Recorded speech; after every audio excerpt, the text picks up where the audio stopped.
Good evening. Happy Monday. We are in the last week of February. Oh my gosh. Thank you all for being here. So, is the housing market going to crash? No, it's not. If you're expecting it to crash this year, I got some bad news for you. Not happening. We're going to talk about that tonight, and I'm going to explain to you why. Among some other fabulous things about the housing market I want to share with you. So thank you all for being here. I appreciate it. My name is Jackie Baker. I'm a realtor here in Northern New Jersey. This is your live weekly dose of real estate reality. So let's get into the rules, shall we? If you are new here, please put your question, please put QQQ before your questions. Okay, this way my producer can find your questions easily and we put them up on the screen so I can answer them. Same thing with housing wins. We share the housing wins here. If you went under contract, offer accepted, sold, tell us about it. We want to celebrate it. So make sure you put win in the beginning of that comment. So as I said before, the topic of this evening, if you're hoping for a crash, don't count on it. I know a lot of you have been hoping for that. It's not happening, guys. Sorry, but we'll get into that in a bit.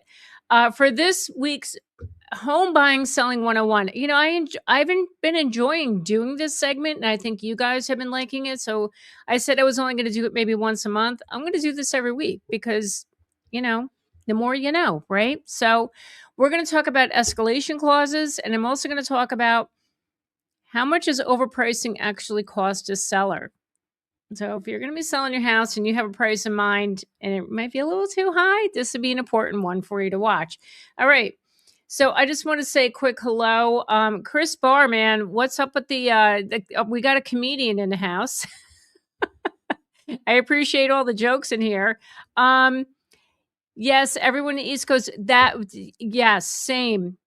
Everybody who just suffered through that blizzard, I hope everyone is safe. I know there's a lot of people. I know my good friend Jen Sylvester up in Massachusetts, up in Harrow area, like 75,000 people are without power up there right now. So I hope they get power restored soon. Thank God we didn't lose power here, but it was pretty bad. In my town, I think we got about 18 inches, but in other parts of northern New Jersey, we're seeing the numbers come in like 20 inches, 22, 27 inches. The shore, the Jersey Shore was slammed. I mean, I heard in some areas got over 30 inches of snow. Yeah. So anyway, I hope everybody who lived through that is safe. We're all good. Yeah, it was fun. That was a lot of fun. Okay, I just want to say hello, Jose Carlos. Appreciate you being here again. Yeah, Chris and your jokes. David, I think our New Jersey house hunting will continue to hold. Everyone said it hardly ever snows. Who told you it hardly snows in New Jersey? The last several years, we haven't had major snowstorms. This has been the worst year ever. And I hope this doesn't happen again for a very long time because this is too much. It's too much. We're supposed to get more snow this week. Like, God, come on. I'm done. Anyway, so you realized it was Sunday. You were here a day early, David? Oh my gosh. Okay. All right, so let's get into this. So guys, we're talking about the typical housing market stuff, right? There's a lot of hype out there in the media saying the market's going to crash. It's not. Okay, but I want to talk to you about some things that we are still in a housing crisis, without a doubt. And the most important article I wanted to share with you, talks about the new housing crisis that we are facing right now. Make sure I don't. Yeah, of course I do. I got to sign in. Sorry, guys. This is ridiculous. Continue. Sign in. Okay. Don't you love that? Okay. The new housing crisis isn't new. What it means if you're buying or selling. Okay. You might have heard that the January home sales were abysmal and that a trade group's chief economist described the situation as a new housing crisis. With the typically busy spring season around the corner, buyers and sellers wondering what this means for their plans shouldn't panic, but brushing up on local real estate trends wouldn't hurt. Sales of previously owned homes dropped to a lower than expected annual pace of 3.91 million in January. This is according to NAR. The reading was a big disappointment. The lower number of sales was continuing off this new housing crisis, not the foreclosure housing crisis, but the housing crisis of where people are unable to get into the housing market. The report and commentary caused an unusual stir. Stocks fell in a move partially attributed to the reading, while hundreds of commenters discussed the news on social media. The new housing crisis isn't all that new. It's a continuation of the same sales slowdown that struck the market in 23, 24, and last year. Homeowners have been able to build housing wealth over the past several years, while many buyers have remained locked out. These are people who are struggling to get into the market, so clearly a case of haves and have-nots. In the pandemic's early years, skyrocketing home prices made it harder for some buyers to wade into the market. In mid-22, rapidly rising mortgage rates added to the pain, with homeowners who otherwise might sell staying in place. That division furthers economic inequality. What it doesn't mean, don't expect dramatic drops.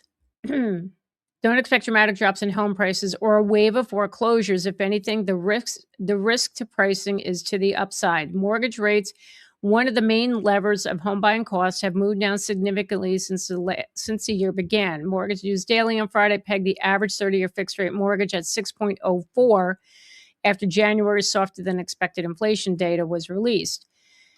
Absent any shocks to treasury yields or mortgage-backed securities, a rate near 6% could look enticing for buyers to re-enter the market this year. If the significant drop in mortgage rates in January improved the math for buyers considering a home purchase, it would show up again in pending home sales. Now, it does say your home price growth has largely mellowed out, but should enough buyers return without enough options, prices could heat up again. That could both worsen the home buying math and eventually put upward pressure on housing services inflation. The job market will also play a part. Mortgage rates are informed by the 10-year Treasury yield, which moves in response to economic data. A softening in the job market could cause rates to drift down, but for the wrong reasons for housing. So that's exactly why it's not going to crash. What it said right there, right? Buyers returning without enough options. Okay. If there are just fewer options, like we have here in Jersey, we have here up in many areas here in the Northeast and parts of the Midwest, there is still very little inventory.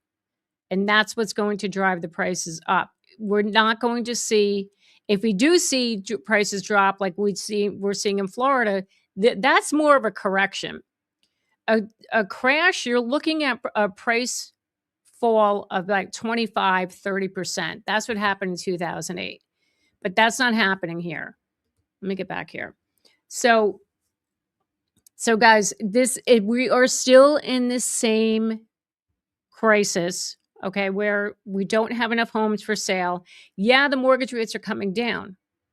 Awesome. But that's not going to really help move the needle as far as the monthly costs, your mortgage payment and your insurance and taxes and all the things. And it could potentially drive prices up. And perfect example, I was on the Facebook groups this weekend, scrolling like I always do. And I'm on like the local ones here for Bergen County. And I saw some people were saying, somebody posted, I'm looking for a house in Bergen County. Anybody know of any homes for sale? Are the prices still really bad in Bergen County? And there were a number of people that chimed in that said that they were in a bidding war, and they put $20,000, $30,000 over asking and lost a house. We're going back to that again, and I'm not happy about that. But look, this is what we're dealing with right now. Now, I'm not saying every town in North Jersey is experiencing this. There are some towns, homes are sitting.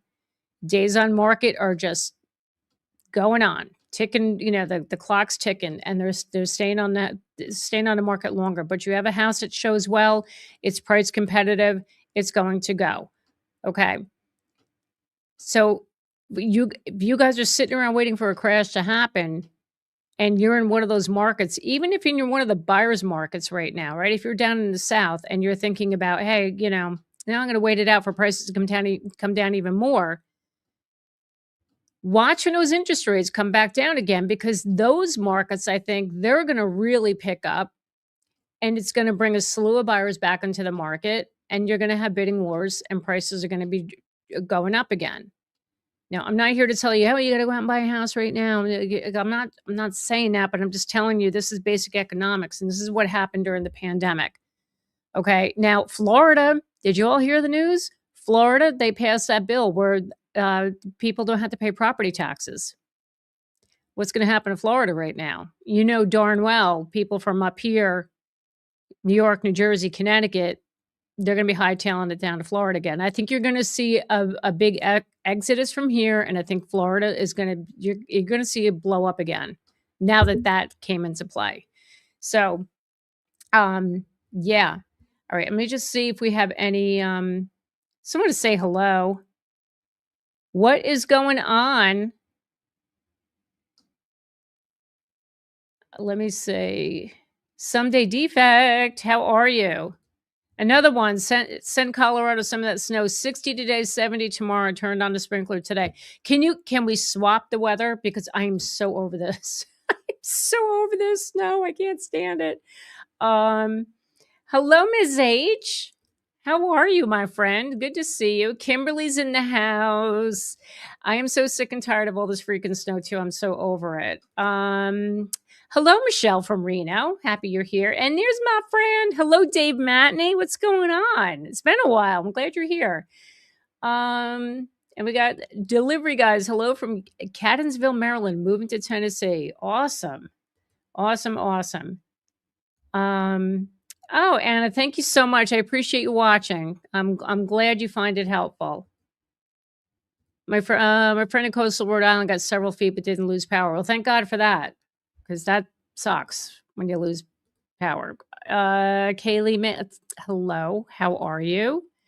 Okay, let me go into some of the questions. We had a question right in the beginning. Laura, you're new here. Thanks for being here. I appreciate the question. So we're new empty nesters considering right sizing. Loving all your videos. What are your general thoughts on buying first and selling in this market? How would you best time it? Well, if you could purchase the home first and then sell yours, that would be ideal, especially if you're in a competitive market. Now, there are ways you can get around that. If you don't have the cash for a down payment, you can get a home equity line of credit, and you can use that to put down on the next house. And then what you would do, so now listen, it's ideal if you can carry 2 mortgages. I believe it or not, I've had this happen with a couple of my buyers over the past year, where they're able to carry 2 mortgages while they're buying they didn't have to sell until after they closed on their purchase. So if you can carry 2 mortgages, great. If you cannot, the way I would time that, and I had this happen a couple years ago with clients where we got them on the market. They were heavily looking down the Jersey Shore. They knew the town they wanted to be in, but they were out every weekend up until we put the house on the market. We put it on the market. Once we got under contract, they then went and put an offer on the house, and they got it. All right. So they had a down payment ready to go. And then what happened? Once their house sold, right? We sold the house up here in North Jersey. They took those proceeds later in the day and closed on the house that they were buying. Okay, so if you're in that scenario where you can't carry the 2 mortgages, you can go put the down payment on the house and then go through the process of selling yours. Is it risky? Yes, because you just never know, because your buyer on your sale may back out of the deal. So there is a big risk there. It's scary, but people do it. They make it work. But that's the way you can go about that. But if you can carry 2 mortgages, go buy the house, get it, buy it, and then focus on selling the current home. Hope that answered your question. All right, what else we got? We got a win. You. All right. Wait a minute. Is this Michael? What's going on, Michael? I'm so happy to help you. So excited for you guys. This is awesome. I can't wait for you guys to get that house. Jose, in your experience, how likely is a new construction quick move-in home appraisal value to be low? Also, are lenders allowed to provide this info prior to the actual appraisal? That's really interesting. No, I don't believe they're allowed to provide that. Next, a quick move. I had a scenario. I knew somebody where this happened to, where they were buying new construction. The prices were coming down in that community because they were trying to offload them, and they were able to reduce the price when that appraisal came in low. So you might be able to do that. Appraisal values, it could happen. And I would go back to the builder. You just go back to the builder at that point and then renegotiate that price. All right. Wait and see. What did the market crash should mean? Will that make things better for a few or a lot of people trying to sell or buy? So, Miss H, it's really for the buyer's sake, okay? Because people are saying that the prices are too high. I'm not disagreeing with them. I'm not. The prices are high. So people have been saying since 2022, if last 4 years, I'm going to wait until the prices crash. First of all, you don't want a housing crash. We lived through that in 2008. My God, nobody wants that, because the ripple effect from that, it's devastating. That's the only way I can describe it. But people just want prices to come down. Now, how will that impact the seller? Depending on when they bought their house. So if the seller has owned their house for, say, 30, 40, 50 years, and they already have a ton of equity in the house, I mean, if the market comes down, say 5-10%, it's really not going to affect that homeowner that much. But for a homeowner who bought their home just in the last few years, that's going to hurt them, because they're not going to be able to make the price sell for what they paid for. Okay, but it's really for buyers. Buyers want the prices to come down, and I get it.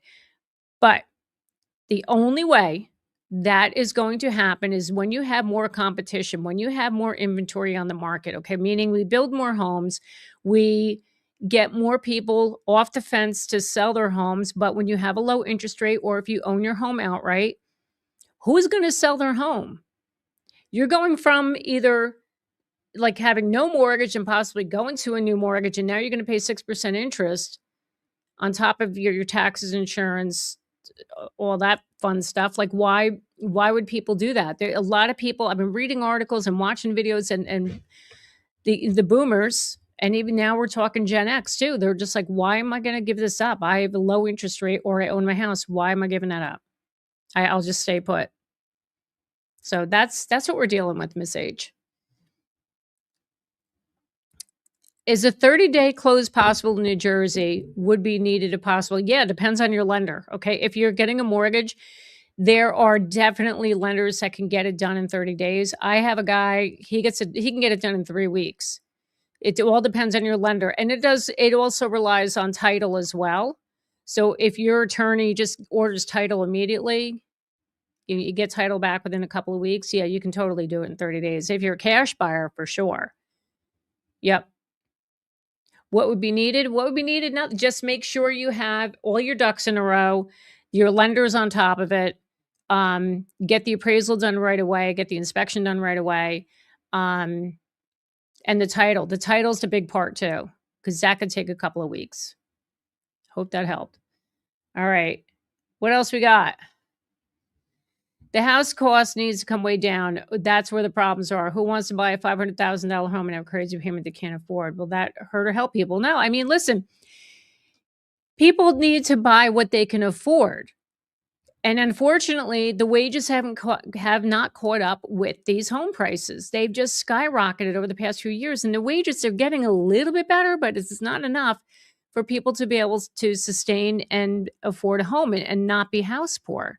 So I get what you're saying. The problem is a lot of starter homes these days, they're around $500,000, or $400,000. It's ridiculous. You know, for you to find a starter home, like, you know, for $100,000, $200,000, it's very hard unless you go into a really rural area. You know, people reach out to me for agent referrals, and I get questions like, you know, I'm looking in Texas, I'm looking in Arkansas because the houses are cheap. You know, certain certain areas of those states, they give me price ranges of 250, and I'll talk to the agent. I'm like, "Is that doable in your market?" They're like, "Oh, heck yeah. You know, I can find a house for 250." I'm like, "God bless you." 'Cause, we haven't seen a house priced at 250 since I've been a real estate agent here in Jersey. We just haven't seen that. So, but I get you, Miss H. I get you. What else we got? What about the house insurance in Florida? What's it like? I mean, I can't speak exact numbers, but depending on where you are, if you're like on coastal Florida, you have flood insurance, it's going to be super expensive. And if you're in a condo, and I believe your insurance is going to be quite high as well. You need to talk to an experienced real estate agent in Florida that can answer to that to give you more specifics. But over the past year or so, it's been a couple of years. It's been super expensive. That's why a lot of people are leaving Florida. So maybe now with the taxes, with the property taxes going away, leaving Florida, you know, people don't have to pay them anymore. That'll entice people to come back, and that'll make it people make people be able to stomach paying the higher insurance. Healing space with Neola. Oh, I like that handle. Any thoughts on Vernon, New Jersey? It looks like the market's slowing down and having price drops. Well, Vernon's out in like rural New Jersey, so I'm not surprised. But Vernon's beautiful. It's just it's in a very rural part of New Jersey. So if you like that kind of living and you want to be among nature, I mean, it's beautiful out there. But yeah, it's slowing down. I'm not surprised, just because of the location. But you come here to Bergen, not so much. Steven, we're contemplating buying an empty lot and having a prefab modular home built to try and get something we can afford that is available. So I get this question a lot, and I think it's a good idea. But just when you buy that lot, the thing is where it's going to get expensive is connecting the utilities to the home. All right. So if you're going to buy a lot somewhere, you just want to make sure it's already hooked up to the sewer. It's just make sure it's already got sewer, or you might have to put septic in. You might have to use propane. Okay, if there's no natural gas. So you do have those extra costs if you have to connect to the public sewer system. But that's listen, can totally consider that. If you can swing that, definitely. Are there downsides to buying near a bus stop, soup kitchen, trendy artistic community areas and bars? I'm thinking crime, rising property tax, noise. It depends on your lifestyle. All right. Now, if you're thinking about value, you know, somebody's always going to find value if you're like live in like a city type vibe, if you're near the bus stop to get access into the city. Yeah, I mean, I understand what you're saying. You're thinking crime, rising property taxes. Again, it depends on the town, right? But if you're like, it depends on your lifestyle. If you like that, you like being close to everything, you want to be in walkable town and be able to walk everywhere. I mean, there's nothing wrong with that. But if you're concerned about like the crime or rising crime, please go to niche.com. Can we, Matt, is there a way we can throw that up in the chat? Can you go in the chat on the YouTubes and put niche, niche.com? This is a website I refer all of my home buyers to. It's got great information. If you're unsure about an area or town, go there and you can find out so much about it.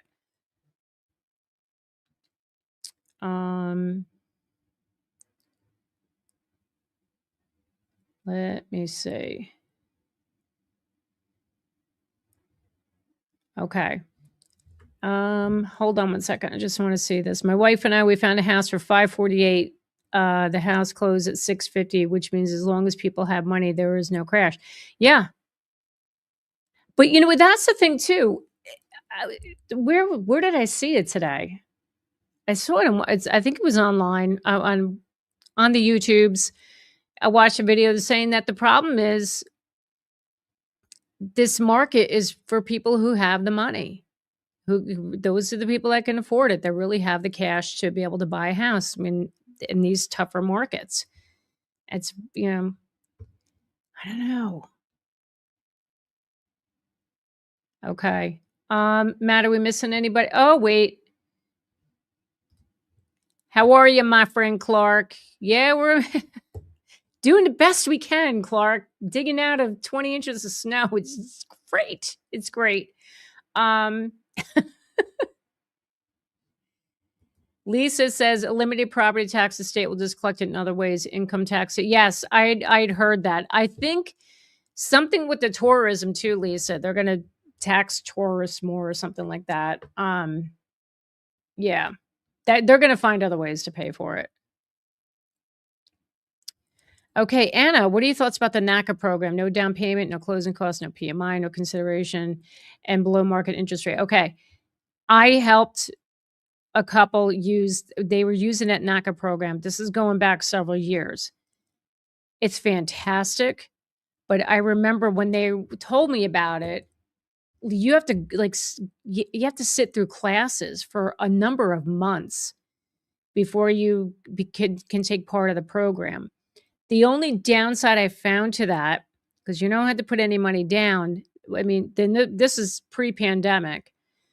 The homeowner was very leery about that. Like, you're not putting any money down. What do you mean you're not putting any money down? But then we had to explain the whole program to them. It's almost like a VA loan, right? VA, you don't have to put money down. So sellers get a little nervous about that because they want skin in the game, right? Because if you walk away, they're getting nothing. There's no money for them to hold on to if you back out of the deal, which I understand that. But it's a great program. It really is. The home inspection, it's very strict. So they find the slightest thing, they want you to get it corrected. The seller's going to make the seller make whatever necessary repair before they're going to go with the final approval. It sounds just like an FHA, any government-backed loan, VA, FHA, where the appraisal part is very strict, and they find like peeling paint, mold. Well, mold, you're going to have to get, you have that in the home inspection. You want that remediated anyway. But, like peeling paint, that's like the big thing.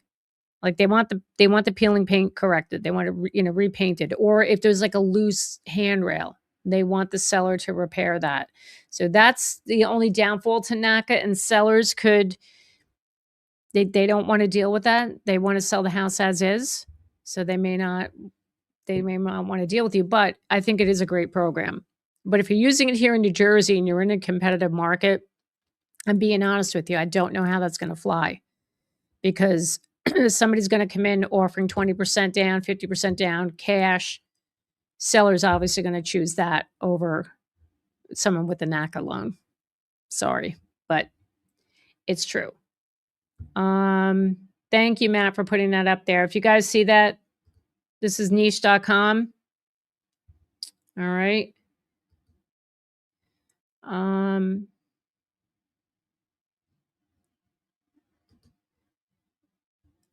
Do first-time buyer programs have income limits? My loan officer told me because I have $40,000 to put towards a down payment, I won't qualify. Yeah, they do. They definitely have limits.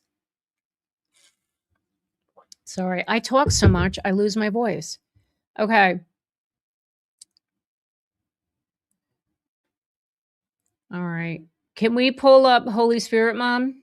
How are you? Welcome back.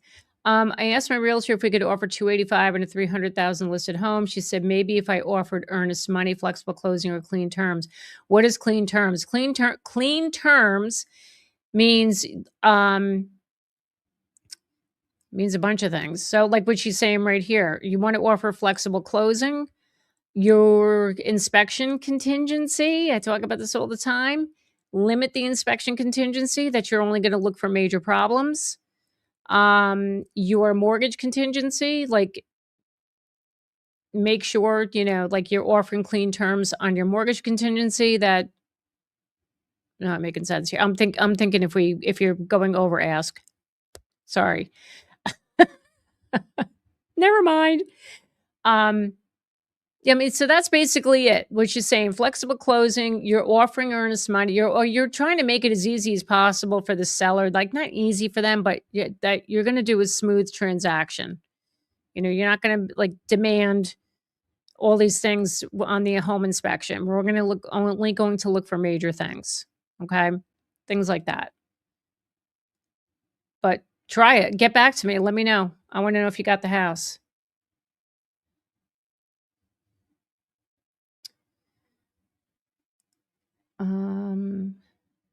Okay, what else? Also, is it best to avoid buying a home that's been used as a rental? I'm afraid of landlord specials, quick flips, seam, painted doorknobs, light switch rent. Okay.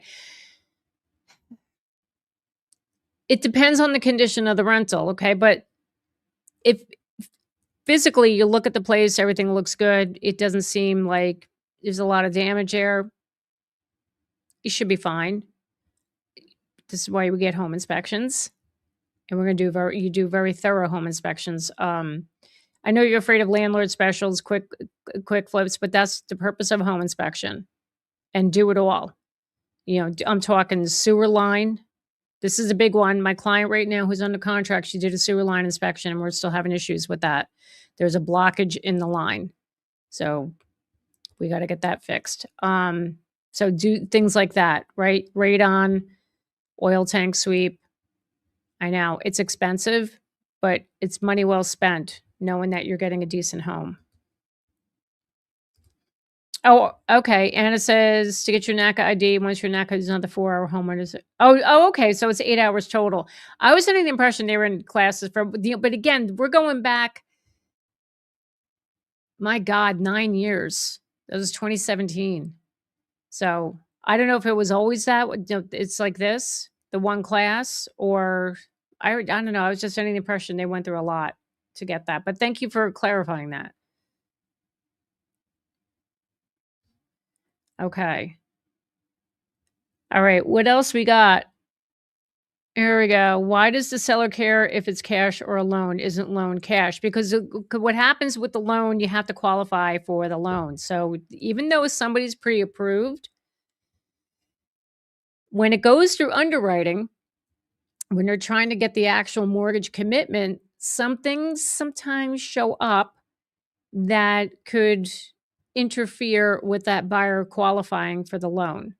So as they're going through the process, something can happen or there's a ding in their credit and it adjusts their debt to income ratio, then they're not able to afford the house and they can't get the mortgage. They can't afford the payment, then they can't get the mortgage.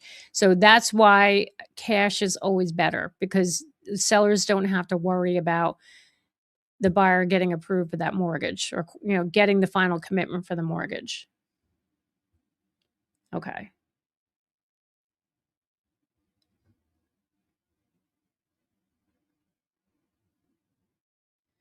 All right, Miss H, what do you got?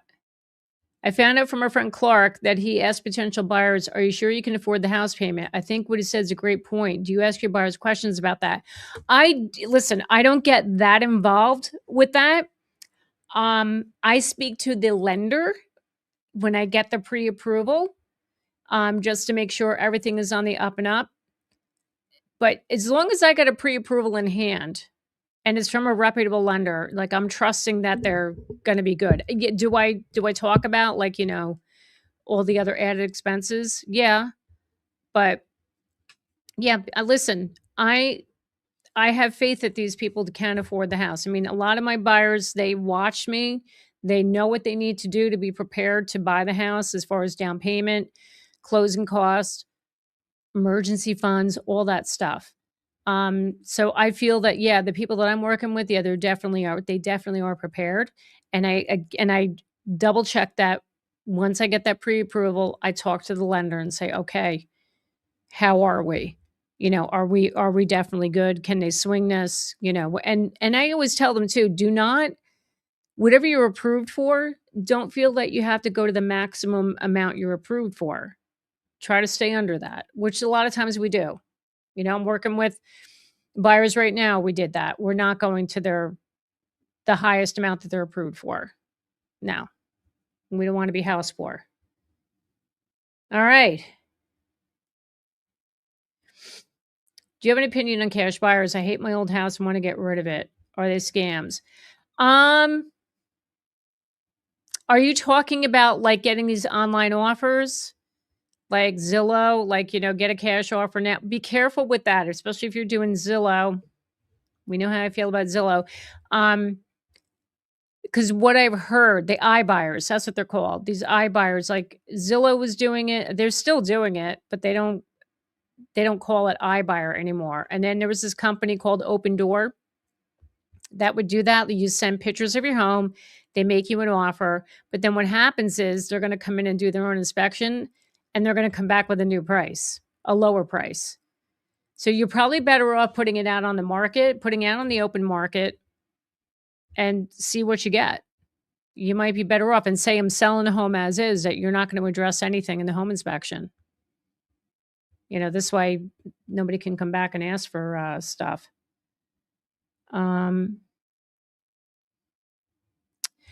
What happens if I try to go for a house without a deed, first time buyer? A house that doesn't have a deed? Yeah, that's a problem. That's not going to happen. So I don't know where go for a house without a deed. I don't know where you would find that, but that's not going to happen. Okay. Okay. So let me move on. I want to move on to the home buying and selling 101. Okay. We're going to talk a little bit about escalation clauses. Now, I get this question quite a bit, especially if you're in a competitive market like we had here in Jersey, although New Jersey attorneys do not like escalation clauses. But let me explain to you exactly what an escalation clause is. Let me bring this up. So if you're out there and you're buying a house and you find yourself against other buyers, you may want to talk about doing an escalation clause. Now, I'm not saying they're terrible. Some people really like them. I did it when I used that when we bought our house in Delaware. As a matter of fact, that's what they do when you have multiple offers. They do the whole escalation clause. So what it is, escalation clauses incrementally increase your offer on a home if the seller receives higher bids up to a maximum price.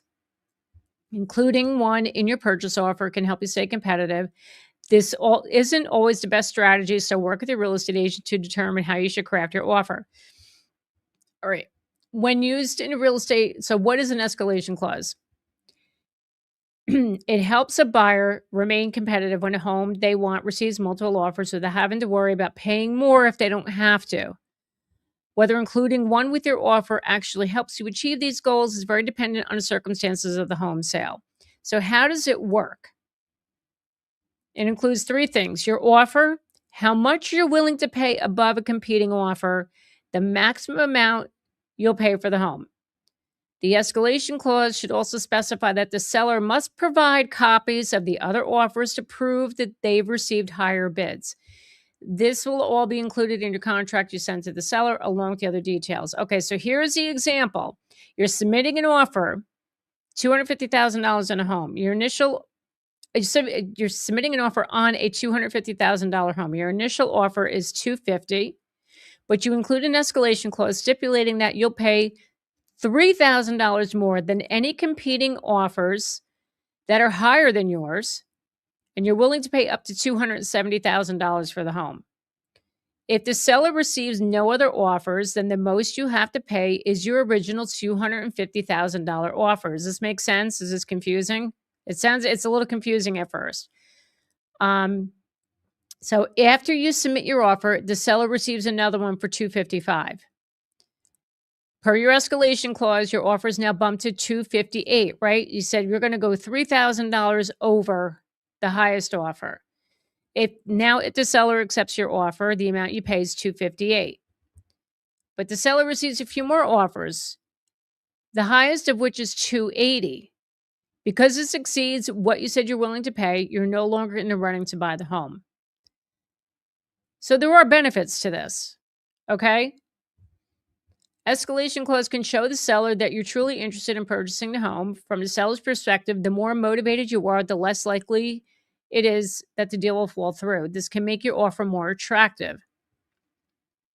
Now, what are the risks to it? You have the potential for overpaying. Okay, a home sales price is separate from its market value. Once an offer is accepted, the buyer's mortgage lender will order an appraisal to determine what the home is actually worth. Okay, so this is where we can run into a problem with the appraisal. So if you're going to be doing an escalation clause, you better run those comps with your agent. You want to see what has sold that was similar to that house. If no other homes sold for $280,000 in that market, you are not going up to 280 or even say 270. Right? You got to look at what has sold. Don't just go willy-nilly and be like, yeah, let's just do it. I'm going to offer this. And then it doesn't appraise. Now, can you go back and renegotiate the price? Yeah, I mean, you can. But that's the risk you're running with that. So it's very important that you look at the data, look at the comps. Now, it could put you at a disadvantage. When you include an escalation clause in your offer, you're telling the seller your highest possible offer right out of the gate. And this can limit your negotiating power. Additionally, some sellers won't accept offers that include escalation clauses, so you may be limited in the homes that you can make these types of bids on. Now, some people some sellers like them, some don't. I mean, what we do here in New Jersey, we just say highest and best. Bring us your, we have, as soon as I have 2 offers in hand on a listing, I go back and tell everybody, submit all your offers by 5 o'clock Tuesday and bring us your highest and best offer.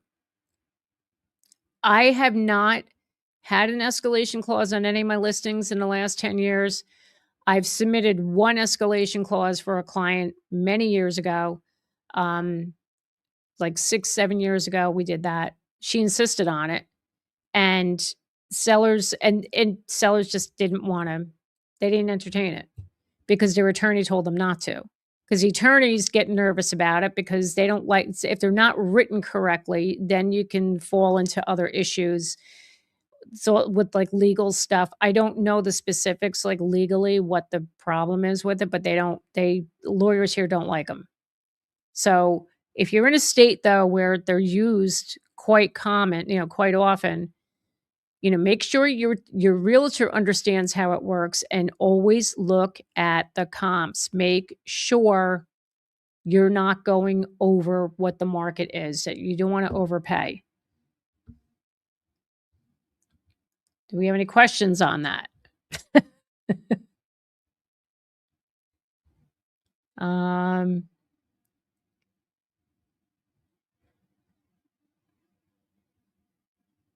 Let me see.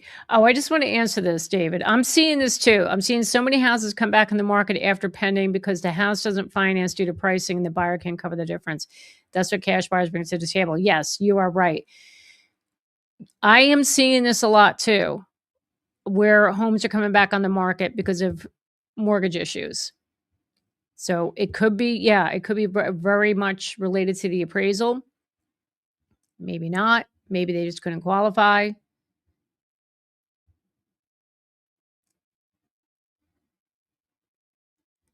Okay.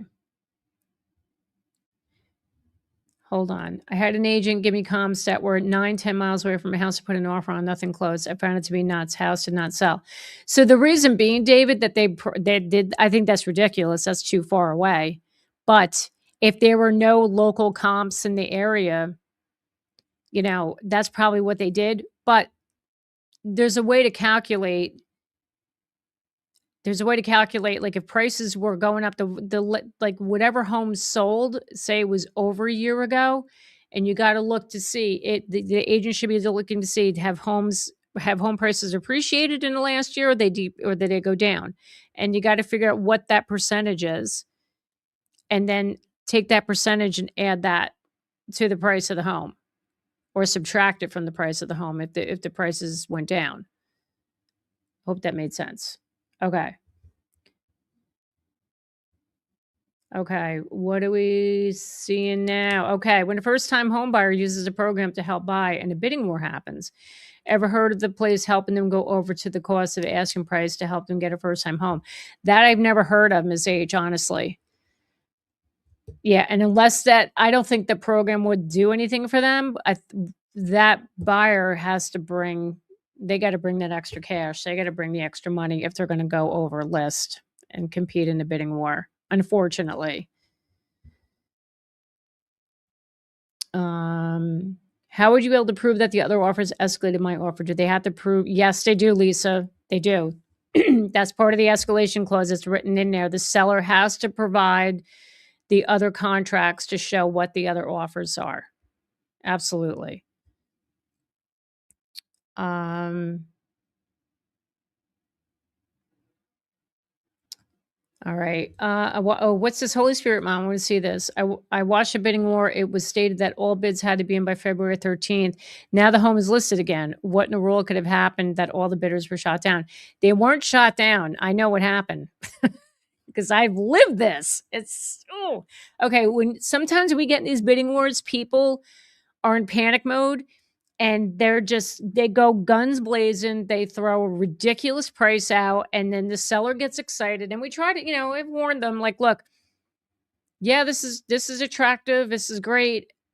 And I'll talk to the agent, you know, get a background on the buyer, how serious are they? I'll talk to the lender if they're getting a loan, or if it's cash, I have to take the agent's word for it, right? And I mean, I can interrogate them, till the cows come home. But at the end of the day, what happens is the buyers like go into panic mode and they're like, what the heck did I just do? And they'll walk away. And then we'll move down the list. We'll move down to the next buyer. But guess what? Buyer two, it's like, oh, we lost it in this house. We're going to go move on to this other one over here. And now they're gone. We're going to move down to buyer number three. Where's this buyer now? Oh, they decided they didn't, they weren't interested anymore. So you could have 5 offers. We can go through the entire list of offers after the first one walks away. And the rest of them are just like, oh, no, forget it. We moved on to something else. That happened to me quite a bit. It happened to me last year, 2 of my listings.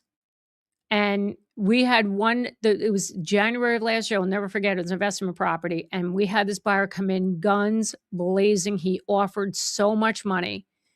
And they were, all in. And guess what happens? Come to find out, they were paying cash. Come to find out, guess who was supplying a majority of the cash for that sale? Mom and dad. Mom and dad came to look at the investment property and they were ticked off at the condition of the house. And they said, no way, we're walking away from this. So they used the excuse, something with the inspection report. I forget what it was. They tried to claim there's a structure problem and they backed out. And now we were 3 weeks into it. Now we're running back to all the other offers that we had. We had 7 offers on it. And I think it was the 4th bidder. They agreed. Of course, they sold it. We sold it for a lower price than the first guy. But when you're in these bidding wars, they just are throwing anything at it to get it. And then it doesn't happen all the time, but it happens quite a bit. And they panic and they're like, oh, no, I don't want to do that. I'm paying too much money. I'm overpaying. And they walk away. So that's why it's back on the market. Okay. Can an earnest money deposit be used as an additional incentive to buy rates? No, earnest money deposit, that's going down on the house. If you're going to be do rate buy downs, that's going to come out of your closing costs with your lender. All right, so going really quick before I forget, we did escalation clauses. Okay, I want to talk to you about how much does overpricing actually cost a seller? This is my favorite topic. Okay, so for those of you who are selling a home, you lived in it for a long time and you just, you think the house is worth a lot of money. And you know what? I'm not saying it's not, but sometimes people get these grandiose ideas thinking, oh, I'm going to make so much money on this house. And guess what happens? It doesn't sell for that. Okay. So what I would do So here's an example. So say you have your house, you're looking at the market, okay? Market where you are, it's between 575, 600, okay? But you're like, I want to list mine at 650. I'm going to go in at 650 because I have room to negotiate. We don't want to negotiate. But anyway, the mindset is we'll leave room to negotiate because then I'll end up with 600. Okay. Now what happens? Okay. Now the first 2 weeks, I tell you all the time, this is the most important part of the market. The first 2 weeks is what the market is going to tell us how we are priced, if we're priced competitively or if we're priced too high. So now if you don't get a lot of showings, you don't get any offers, and then the few showings that you do have, the feedback comes back to you and they come back and say, you know what, if price feels a little too high for the condition of the home.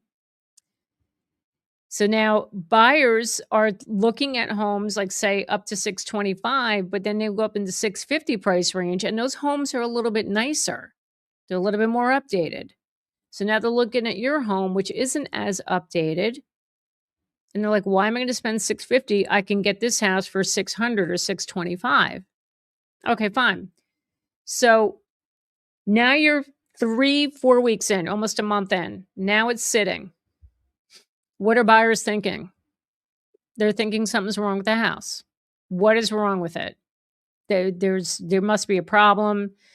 The layout of the house isn't right. There's something wrong with this house. This is buyer psychology. And when buyers come to me and they say, why is that house still sitting? And I always say, first thing, it's the price. It is absolutely the price. Now, you're going to do your first price reduction. You're a month in, you're like, all right, let's drop it to 624.9, 625. Now buyers are like, oh, now they're dropping their price. What does that mean? What's going on there? Now you do another reduction. You sit for another couple of weeks, nothing happens. Now we're dropping it to 599.9. Okay. Now you're priced according to the market. You're priced correctly, but now you're on the market for say 45 days. So buyers are still holding back because they're looking at your house. They're a little sus, as my daughter would say, a little sus. So now you get an offer between 575 and 585. You started at 650. Okay. Now, instead of selling at 600, where you should have been, now you're selling it at 580. 20,000 less. Okay. Now, think about this too. You're on the market for this long. Now you have carrying costs that you've been paying this whole time, which is not fun, right? So figure your carrying costs are like $6,000, right? So say your property taxes are $10,000 a year. That's $800 and change a month. You got mortgage, insurance, utilities, say $3,000 a month. So now 2 extra months on the market, you have $6,000 in carrying costs. Now you have the $20,000 price reduction, right? Now you're selling it at 580. So that's $26,000 out the window. Now, if you had listed it at 599.9 out of the gate, you probably would have gotten like 10, 15, 20 showings in those 2 weeks, about 2 to 3 offers. And you probably could have sold it at 605, maybe 615, maybe even more, maybe 625. So I understand when people get very emotional about pricing their home and they feel like it's worth and it's definitely worth a certain amount. You have to listen to what the market is telling you. And if you look at the data and you see the data says a house in your condition should not be priced at 650. You see the homes that are sold for 650 are nicer condition. You need to be under that. Do we have any questions? Okay. Trying to buy a house from a hedge fund. They have a stipulation I must use your title company, but they will pay. Is this legal? Can this be a scam?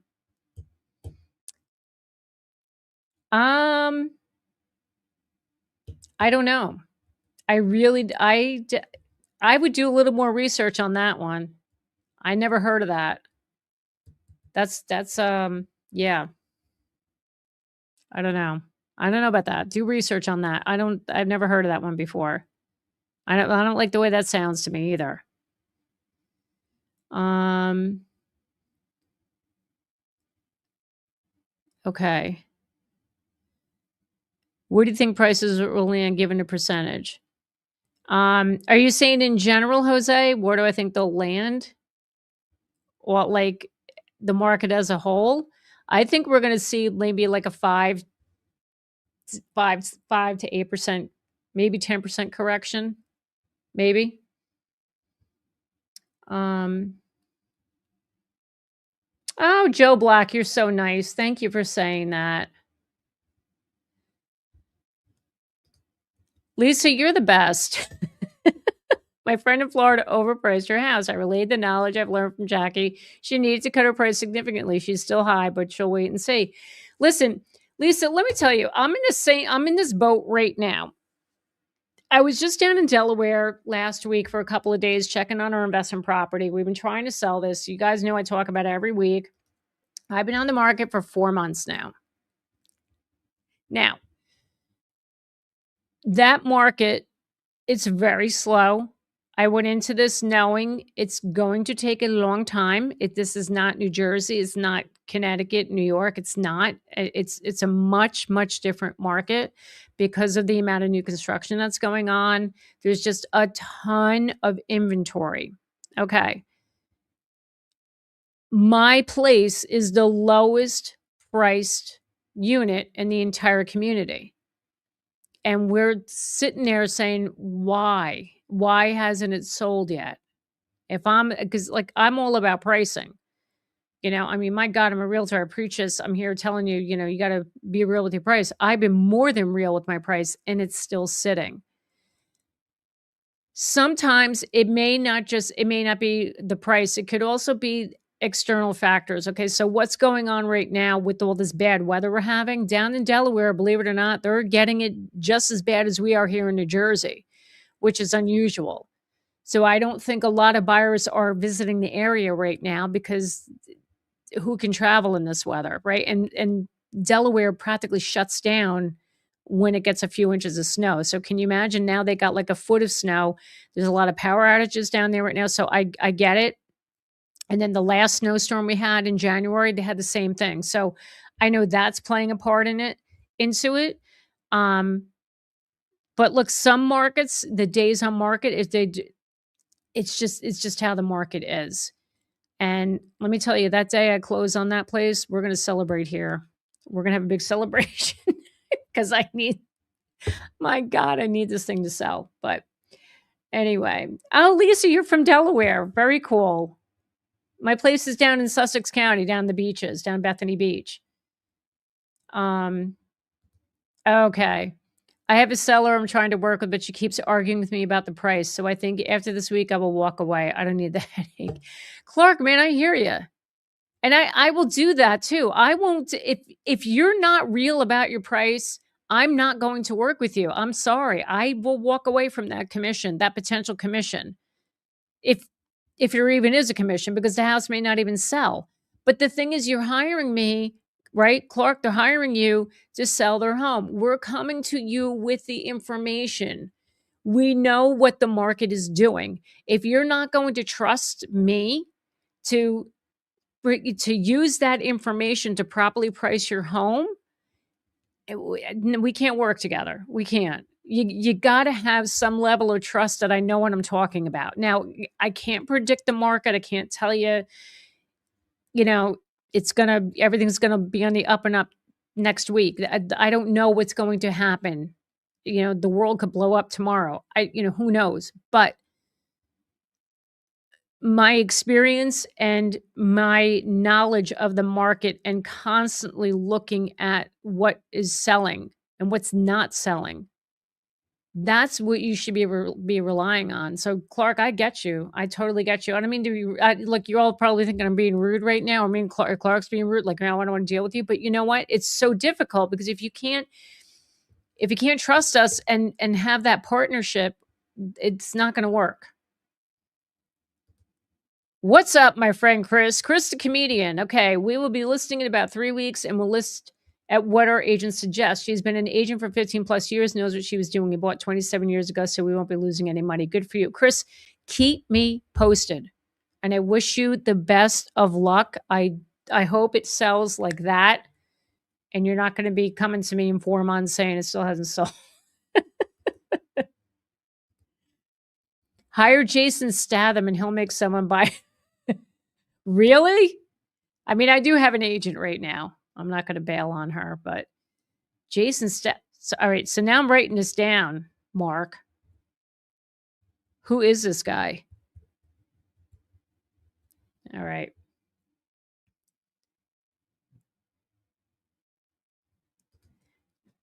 Will you send me a great hoagie to taste the cake? You can't get the. You know, Lisa, I'll try. I'll try. I'll see if I can accommodate that. Yeah, party in my house. Thanks, Chris. No. Oh, here's an answer to the other question. I have used a seller's title company a few times, not uncommon for bank-owned properties. Okay, it's usually an option. They say you can save money. I don't recommend it. Okay, but that's good to know that that is a common thing. Okay. Hey, what's going on? Okay, I'm coming. I want to come to a cookout. Absolutely. Oh, it's so good to see you. Thanks for being here. Oh, you're in Bear and Middleton, Delaware. Okay. Yep. I'm familiar. When you bought in Delaware, was it an investment property and planning to retire later? Yes. Yes, Miss H. That was the plan. And that's what we're trying to pull the money out now, planning ahead. I mean, we're still years away from it, but we wanted to just offload it now because, and truth be told, I know the market was started to shift a year ago. So we're like, you know what? Let's try to pull this out, pull the money out now, and then start looking for a house because it's a condo. It's a, it's our little vacation home and we rent it out as well. And yes, that's the plan. All right. Ooh, this is a good question. Who takes over your home when you pass away? No family member. Does the government take possession of the house? Yes, I believe that's what happens. I think it goes to the state. I mean, I don't know of anybody or never heard of it, personally heard of that happening to anybody, but that's what I believe happens. You know what? Now you got to make me Google it. Okay. Which I know you probably could have done this yourself, but what happens when someone dies and has no one to leave the house to?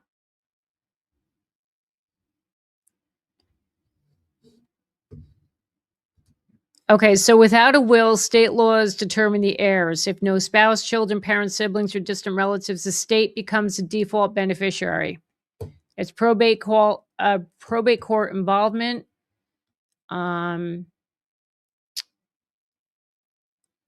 It could also be an unclaimed property. The state often holds the proceeds from a sold house and unclaimed property fund for a period, allowing any later discovered heirs to make a claim. So it becomes an intestate succession. So the state becomes a default beneficiary. You are correct there. Okay. All right.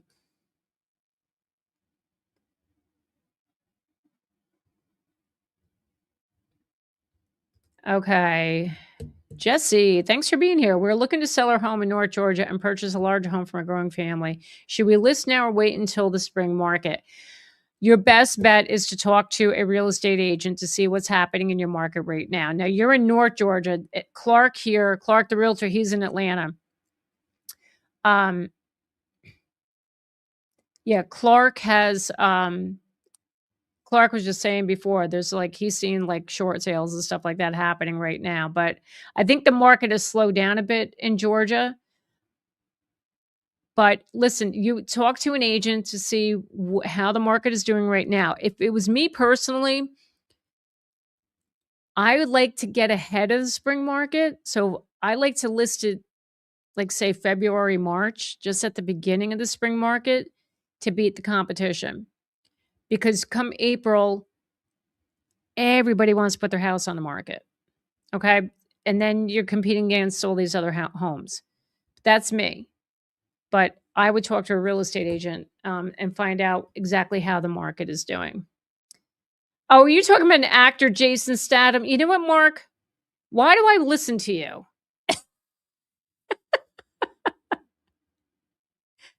God, I'm so gullible. My God. Okay.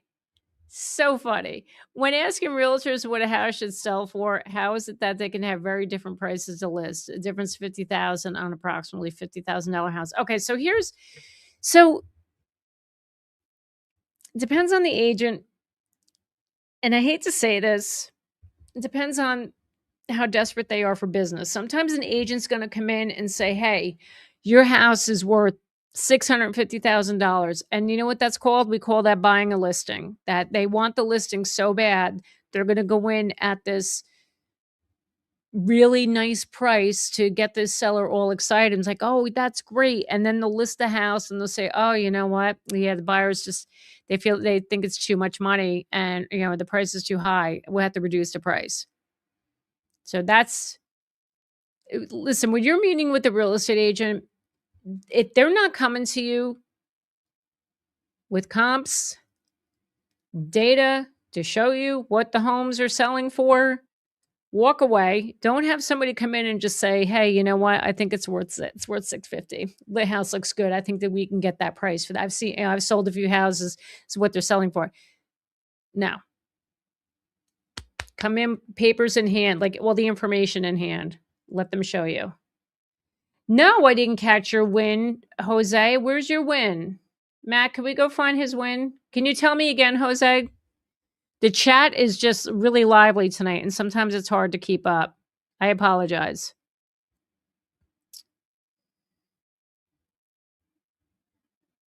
Okay, this is a good one. What home should be priced higher? Home with newer roof, plumbing pipes, HVAC, or home without those but has an updated kitchen, bathrooms, cosmetic upgrades? Can you clarify better condition? Okay, this is an excellent question. Okay. What holds more value? I'm being honest with you. Now, as much as the roof, the plumbing, HVAC, that stuff is important, it's not really that tangible to a buyer. Rather, it's not as tangible than an updated kitchen and bathroom, flooring. That's to them buyer psychology, right? They see that and it's like, oh, this is a newer house. Okay. But the other stuff, yeah, oh yeah, that's nice. But this is a new kitchen and I don't have to update it. So that, I think the value is in there. Now your ROI, I tell you this all the time. Don't expect to get a full return on investment when you're updating your kitchen. Unless you updated it a few years ago, it's on the newer side. I think is it going to sell faster? Probably. Because especially if it's going to show better than the house next door, then yeah, I think it would. It would definitely, it would command a slightly higher price. I had a buyer with a 30,000 over ask escalation, was putting 15% down, and the house is never going to appraise above 5,000 over list. So if they can't cover the gap, it seems meaningless. No, you're right. Yeah, if they can't cover that, what's the point? Oh, here we go. Can we get an applause for Jose Carlos? Congratulations, closing your home. Can't wait to become a real estate agent. Many loves to the chat. Thank you so much. Oh my God, thanks for sharing that, Jose. Congratulations. I love that.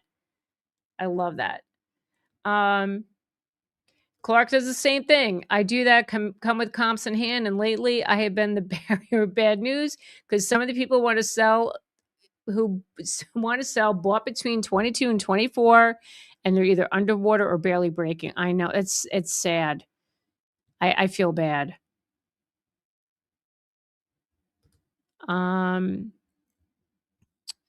Water bill is almost a mortgage. Crazy. Do you think a buyer is aware of this and would that cause the value to lower? It might.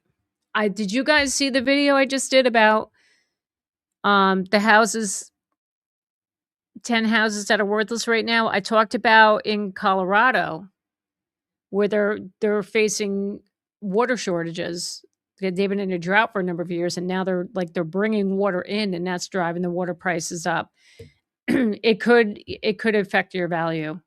It could. Oh, here we go. We got another win. Closing our house January 31st. New construction in Pike County. Thank you. You are so welcome. Thank you for sharing. All right.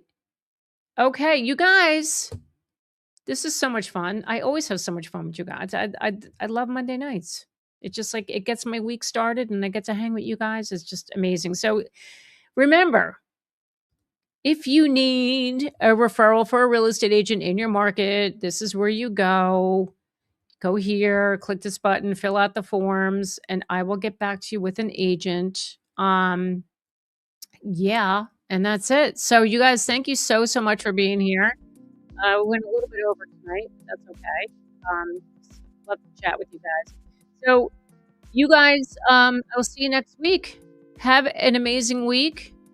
Be safe. If you're here in the Northeast and you're facing more snow like I am, hang in there. Okay, don't put your shovels away yet. We're not done yet. Okay. All right, everyone have a wonderful week. I'll see you all next Monday. Have a good one.